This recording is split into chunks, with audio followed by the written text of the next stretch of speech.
Welcome to Podgorica. This was once Titograd in the name of the former socialist dictator of Yugoslavia. And here I found his monument, Joseph Broz Tito. He died in 1980 and he has liberated his country from the Nazi terror and the Italian fascism. He shall be always, honored for the victory in World War II against the evil forces. But then later he has turned his Yugoslavia in quite a terrible state. Yeah? And he should be not honored like this for somehow with monuments and so. No, it is more complex and difficult. Obviously he has not been Stalin. Obviously he has not been Honecker. Yeah? He has opened then his country after 52 and especially after 64 towards the West, and he has been like a complicated Cold War secret ally of the West because he broke away from Stalin, who wanted to kill him so often. But in the years from 44 to 52 there was a lot of revenge killing and a lot of massacres and a lot of terror. And also later, especially until 64, when the Americans stopped him to put so much pressure against the minorities, especially the Bosnians, especially the Albanians. The Rankovic times were horrible, and they were horrible. And even then, in Yugoslavia, did a lot of contract killings of dissidents and political enemies in Western Europe. It was a very deeply problematic country, a criminal regime. Not as bad maybe as Bulgaria, Romania, or not as bad obviously as the Soviet Union, but it is a very bad state. Yeah? And there shouldn't be any kind of Yugo nostalgia or great or beautiful. The only reason why he could afford some development is because he was more open, basically exporting his labor towards the West after 68 to Germany, 71 to Austria. And also they were like contract laborers. Yeah? They had to pay back to the Yugoslavian state, let's never forget. And also the Americans and later the Germans have subsidized his state so enormously because of this blackmail power of him being not fully with the Soviets, but somehow in between. The Third World was basically created here in the 1960s with this non-aligned movement. And in order to keep him afloat, despite him being bankrupt, fully bankrupt from 64, he was then kept afloat by the Americans with massive funding.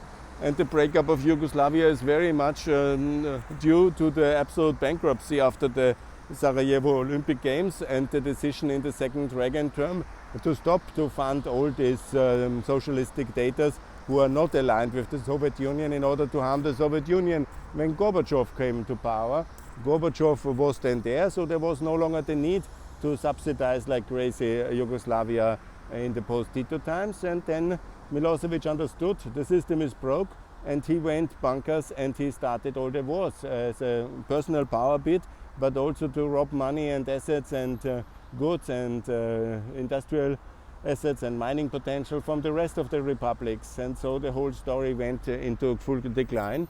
And it's no reason to, even when this is former Titograd, and of course you know the role of Tito as a liberator against the Nazis has to be honored, but not in this way. It is more complex.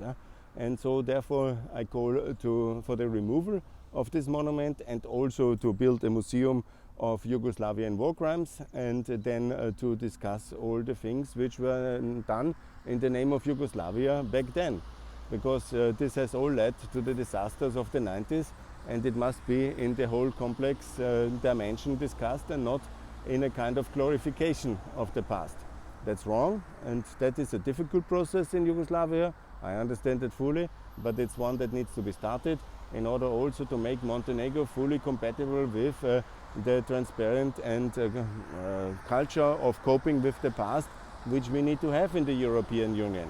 And we need to be correct, and historically glorifications of former socialist dictators is not possible in the European Union.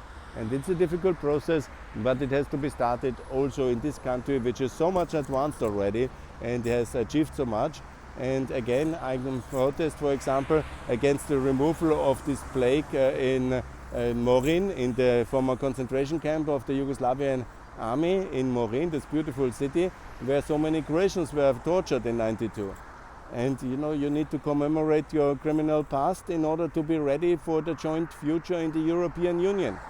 And no glorification of socialist dictators, and of course honoring them for the success they had in that specific struggle against fascism, but not to glorify their authoritarianism, because otherwise you endorse such agendas as Putin and as Vucic, who are also trying to take down the Western world order and doing their own authoritarian regimes. And in order to avoid that, it must be clear that there must be the removal of this monument. Thanks a lot, and let's do everything to prepare Montenegro for EU membership 2024. It's ready mostly, but there are some issues in coping with the past which need to be addressed. It's always important to add and apologize for all the crimes Austria and Germany has done in the former Yugoslavia and against the people here. This is very important, but it's also important not to glorify former socialist dictators. Thanks a lot, and all the best here from Podgorica. Bye.